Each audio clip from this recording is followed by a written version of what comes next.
Now to the South Towns, where a historic church in Elma is being torn down this week after it was damaged in a fire. St. Paul's Lutheran Church on Main Street is a total loss. News 4's Sarah Minkwitz shows us how members of the church are keeping their spirits high as they look to rebuild.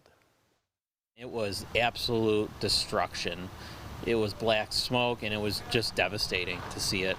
After this week, St. Paul's Lutheran Church on Main Street in Elma will be knocked down. The building went up in flames back in May. Many of our families have been in this congregation for 7 generations. Many of us were married here and had our children baptized here and buried beloved family members. I've been a lifelong member. I've been baptized here. My grandparents were members here in the 50s. Both my kids were baptized here. This building that's been in this community for around 170 years is being torn down this week. That's 170 years of memories inside these walls. But those who belong to the church say the congregation is much more than this building. In many regards, the church is our family, and we've come to understand that the church is more than the steeple and the walls.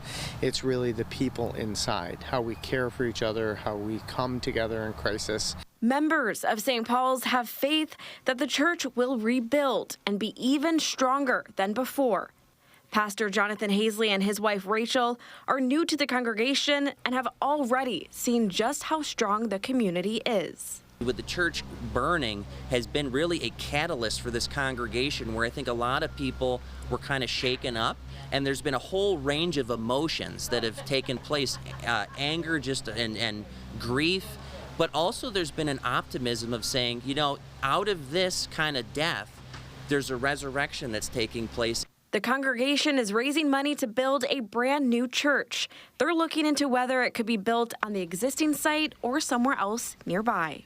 We're going to work through and just kind of grieve together and remember all the good that happened here and all of the future that won't happen in this building but will still happen on these grounds. Sarah Minkwitz, News 4.